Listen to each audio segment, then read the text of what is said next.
the fact that he was so big that Daniel Bryan was gonna have to work to take him down. I was like, no, bitch. He took you down in 7 minutes the last time, made you tap, and he's gonna do it again.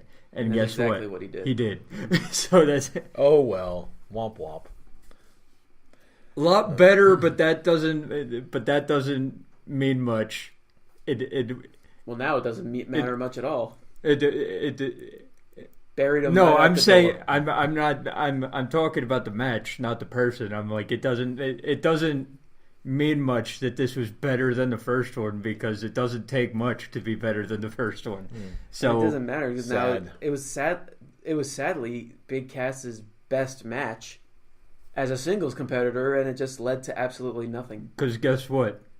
You put someone with caviar and they can make shit into fucking. I don't even know where that metaphor was going, but I don't either. I He can turned tell- a piece of shit. He turned a piece of shit into something else. That's it. He turned chicken salad into chicken shit. No, he turned chicken shit into chicken salad. That's it.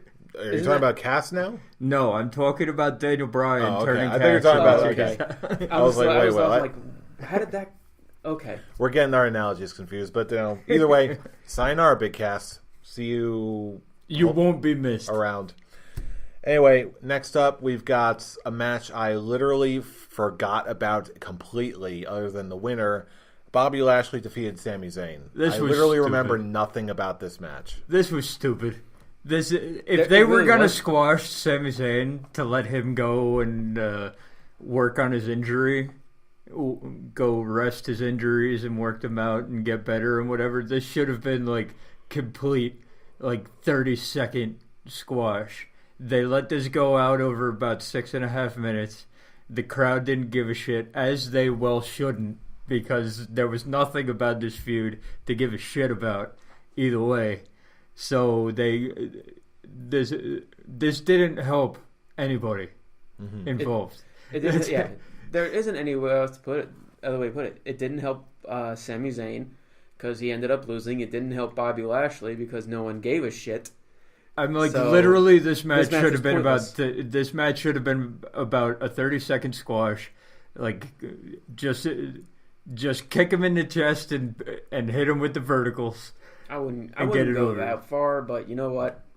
Like I said, all in all, it was just pointless, and we really should. No, I'm like, if talking you about really it. want to Yeah. play, if you really want to play up the vertigo, just kick him as the match starts, put him up in it, and then play it up instead of letting him get any kind of fight whatsoever. It makes no sense. So Yeah, again, I was just so emotionally checked out of this match, given the way given the absolute horrible build it had. I completely checked out to the point where I literally do not remember anything about this match, and that almost never happens. It's just sad. I was more invested in the Roman Reigns match, which we'll get to in a minute. I know, right? But anyway, moving on, we've got an actual better match. We've got Seth Rollins defeating Elias to retain the Intercontinental title. there was a weird part of this match for me where they went from Elias working on his neck and stretching out his neck to immediately to Seth Rollins' knee giving out on him. And I was like, well, that was kind of jarring. They switched the workover bits real quick, and it was kind of weird. But this was really good. It showed Elias as a legit contender. It brought him up to it making sense that he could be Intercontinental Champion soon. It's not going to happen because they went completely different direction the next night. A very good. But this was really good, and the fact that Seth Rollins had to resort to cheating to win, I was like, well, that really puts Elias over. That really makes him seem like a hardcore threat. And if that's what you were going for with this match, you succeeded entirely. The one thing I definitely noticed about this match was Seth Rollins basically had to slow down. because normally Seth Rollins' matches are very fast paced and on the go. Seth Rollins had to slow down for Elias, but it helped Elias. It worked to his advantage. He actually, really, best way of putting it, he was getting better. He was learning to the point where, yes, he can be looked at as a legit threat. And when Seth Rollins had to pull the tights on that one, it's something they didn't really talk about. Well, they briefly brought it up, but then they didn't bring it up the next night on Raw.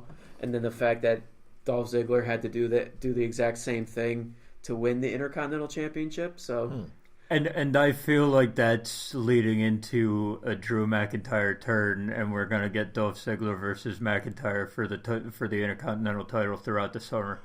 So I'm like that at some point at some point it's gonna happen, and it's gonna be for that title. At some point, yes, it will happen, but it can't happen. I don't think it's gonna happen like immediately. Like it has to happen. Yeah, it just needs time. I'm thinking like SummerSlam. It's still new. Yeah, it all depends, in my opinion. Even at that point, I still think the group is the formation of Ziggler and McIntyre is still relatively new. To me, it depends entirely on the build, if that's the direction that they want to go. Or if this is the way for Dean Ambrose to come back and they do like tag team stuff. There you go. Later on, you do Ambrose and Rollins versus McIntyre and Ziggler. When in doubt, if you want to keep the peace, just call in Dean Ambrose. Keep the peace. Call in. Just to throw a little as far wrench as this in show there. is concerned, or just to throw a little wrench in there to call Jason Jordan. But what if Dean Ambrose? Or it could be Jason Jordan. The argument killer right away. You cheeky bastard. Anyway, speaking of cheeky bastards, let's talk about the first Money in the Bank. Alexa Bliss wins for the women. This was actually great. Like I think this was the better of the two. To be completely honest, I completely agree with you. This one was fun. Ember Moon. That's all I gotta say. I think we can all agree at this point. Can we all agree that for all of our differences in opinion, can we all agree that we all love Ember Moon? I do. Yes. And I also love the fact that they were playing up that the crowd was so behind Becky Lynch to win this thing. I knew you were going to win it. And of course. It looked like at that moment with Becky, it looked like she's on the verge of grasping the briefcase. It looked like Alexa Bliss was a little late on her time because Becky was up there for a good while. And it's like, pretty much just pulled up, where the fuck is Vicky? Type moment. It's like, where the fuck is Alexa? Yeah. And then Alexa comes out and immediately from that point on, like I thought that there was gonna be a cash in tonight either way from the women's. But from that point on I knew legitimately that there was gonna be a cash in. Like there was no surprise. Absolutely. There was no surprise going into competitors were. Yeah. Yeah, given that I think we all called that there was going to be a cash-in later on in the night. It was just, we were totally wrong about who it was going to be. But, hey, still a nice surprise. I dug it. And the match was, in my opinion, one of the more fun ones of the evening. I could honestly say, for me, like it's close between this and one other for match of the night. Yes. It's really close, and I think I'm leaning towards this one. I'm right there with you if it's where I think you're going. I'm not going to go on that one yet. I like this match, just not as much as you guys did. But yeah, when it comes to match of the night, I got something else in mind. All right. Well, let's keep rolling down the ranks. I bet you it's probably this next one: Roman Reigns defeating Jinder Mahal. Greatest match of all time. Yes. All time. You really wouldn't know. Instant classic. 5 stars. Dave Meltzer. You wouldn't really know. You wouldn't really know about it because no one really gave a shit. They didn't even bother watching this one. Dave Meltzer give this an 8 out of 5. Nah, everyone was just wasting their time. It would be 10 if it was in the Tokyo Dome. Throwing beach balls around, doing waves, saying any random chants from CM Punk to Velveteen Dream. You want to talk about want to talk about a match that should have been booked as like a 3-minute squash. Get the fuck out of there. This should have been it. There was no reason this needed to be 16 minutes. They're tempting. They are taunting the crowd of Chicago. And do you think Chicago's got to sit back and take that? No. It's a reaction, damn it. Yeah. That's Vince McMahon's thought. So- it's a reaction. Let's so just let them it's, go. it's And like I like the Jinder Mahal. they were taunting Damn the it. crowd. Damn it. The crowd clapped back at them. And this match, before it even started, that's it. It was just a sad show. And you know what? Give me my pee the break. actual I'm fine with it. the actual match itself, without everything involving it was okay. It wasn't bad. It was boring, but it was a standard. It was a standard Reigns match.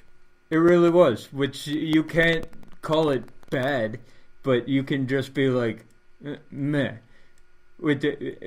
Roman Reigns has never been at a worse place than he is right now. That's it. Yeah. Just again. If at they least thought I that remember this, We've already match. talked enough about if they that one. thought Yeah. that this was gonna get him to SummerSlam in the main event, you are sadly mistaken. If they thought that we would accept him in the main event after this, they are sadly mistaken. I'm It's not still gonna probably go- going to happen, though. I'm not going to almost, go no doubt. too much into this right now. I will say, however, that after, I'm not sure if you guys listen to Busted Open Radio, but just the sheer amount of people within the industry who seem to have no working knowledge of why Roman Reigns is not liked and so hated, it baffles me how much ignorance that there is. But again, we can table that and we can talk about that in greater detail another time. We've already talked about it in detail many times. About why Roman, but why the discrepancy between professionals and the actual industry exists. That's, again, tabling it, putting it aside. We got Money in the Bank. Let me get my rant on. Oh, we'll get to that with the next match on the card, which this is gonna lead to the rant. Carmella defeating Asuka. And how did that happen? I'm gonna say this. Let me go off. If you're squeamish, mute your video right now. Fuck James Ellsworth. Fuck him in his chinless ass, prison style, no lube. That's it. That's all I have to say about this match. That's it. Chinless ass. Chinless ass. Yes. Chinless ass. Yes. Okay. Well, I thought this match was great. Especially when I found that I was spoiled. I was told in advance that James Ellsworth was going to show up, not only after our prediction show. But as soon as I found out, I was like, "Oh boy, this is gonna make for an interesting recap show." Right. The only reason this is not mine is because of that chinless troll. That's it. Thank you for putting down my championship belt. Thank you. Fool, any thoughts on this match? It actually, all the negatives I have on this one is not because of James Ellsworth. It's kind of the argument I had with Carmella when she faced Charlotte Flair at Backlash. Because 80% of this match was Asuka on the defense. It was mainly Carmella taking the majority on Asuka. Which is stupid. Yes, exactly. It is stupid. It was at that point when you think, oh, Carmella was desperate that she needed James Ellsworth to win. But with how the match was going, he didn't need to be there. It was that once again, like it's opposite booking on how they should be booking Carmella, and she's not even that good. She has the mic down. 'Cause she's that heel that can be very annoying, but it's just the fact that she's in the position she is. That's the part that baffles me because she really isn't that good. Her match with Asuka was not that good. Her match with Charlotte was not that good. They all had to dumb themselves down for Carmella. And how I said that worked for Elias, it's not working for Carmella.